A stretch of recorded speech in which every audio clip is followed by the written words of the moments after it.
What if I told you that the biggest economic crisis of this decade won't be caused by AI failing or AI bubble? It will be caused by AI working perfectly and exactly as promised.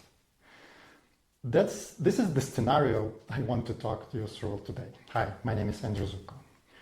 It comes from a research firm called Citrini Research. They wrote a fake macro report from June 2028, looking back at the crisis that already happened. Not a prediction, a thought experiment, okay? And honestly, it's one of the most interesting things I've read this year. So the scenario starts in late 2025, 2026, early 2026. AI is doing great, better than expected. Productivity is growing at rates nobody has seen since 1950s. Corporate profits are hitting records every quarter. S&P 500 is near 8,000. Nasdaq breaks 30,000. Everyone is happy. Everything looks fine. And then the economy starts breaking. And not because AI failed, but because AI worked perfectly. And here's the core idea.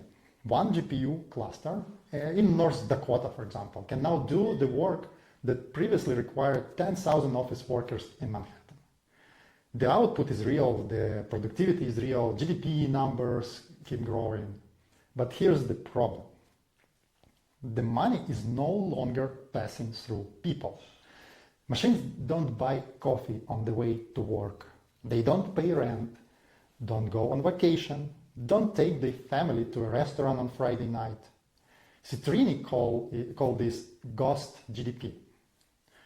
Output that shows up in official numbers but never actually circulates in the real economy. And the consumer economy, which is about 70% of US GDP, starts quietly shrinking. Then something worse starts happening. A feedback loop with no natural stop. Imagine, companies use AI, they need fewer people. They cut jobs. Those people spend less money. Other companies see their sales drop. So they do what? They cut costs. They cut jobs. How do they also cut costs? More AI, which makes AI even better, which means more jobs to cut. Around and around, okay? And every single company is making a rational decision for themselves.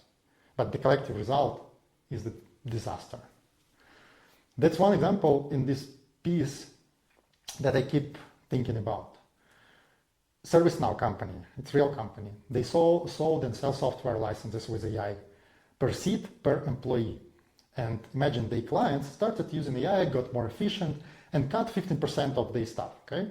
And automatically cancel at 15% of the ServiceNow licenses. The companies that sells automation and AI got hurt by better automation and AI. So what did ServiceNow do?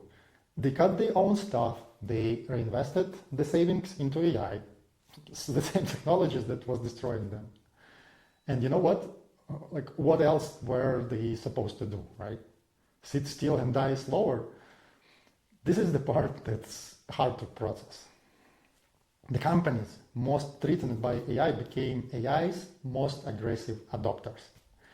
Not because they wanted to, but because they had no other choice. Now, here's the part that I think is actually the most important, and it does not get talked about enough, I think. The scenario describes what they call the intermediation layer companies. Basically, all the businesses that were making money not because they provided real value, but because switching away from them was annoying, for example. Think about it, like insurance companies, insurance policies that auto-renew it every year because you forgot to cancel or you don't want to find an alternative. Or real estate agents taking 5 or 6% commission, not because they were brilliant, but because they had information that buyers didn't have access to till AI exists, right? Subscription services that quietly doubled the price after the trial period ended. There is a company, DoorDash. like those entire business model was basically you are hungry, you are lazy, and this is the app in your iPhone, we will do everything for you. Now imagine an AI agent doing your shopping. It does not have the home screen. It doesn't have habits. It does not get tired and just pick the easiest option fast. It checks every single option and picks the best one for you according to your requirement every time. And suddenly everything people called brand loyalty turns out it was just friction with a friendly face. Okay, by 2027, in this scenario, the crisis goes deeper. White-collar workers, the ones who bought the houses, paid the mortgages, drove consumer spendings, they start losing jobs or taking huge pay cuts. The top 20% of earners in the US account for roughly 65% of consumer spending. These are the people buying houses, cars, private schools, home renovation, like vacations. And when they lose their jobs or got from like $100,000 to $50,000, the result is huge. And here's the really uncomfortable part. In 2008, the mortgage crisis happened because the loans were bad from day one. People who couldn't afford houses got mortgages anyway. And in this 2028 scenario, the loans were fine. The borrowers were solid. High credit scores, 20% down payment, stable income history. The world just changed after the loans were written. People borrowed against the future they cannot afford. So, is this going to happen? I don't know. And Citrini themselves say they are certain some of this won't materialize. And there are real reasons to be skeptical, like policies can respond, new jobs do get created, the timeline might be much slower than this scenario suggests, and I believe in the last. But here's what I can't shake. Every business model I look at now, I ask the same question. How much of this is real value?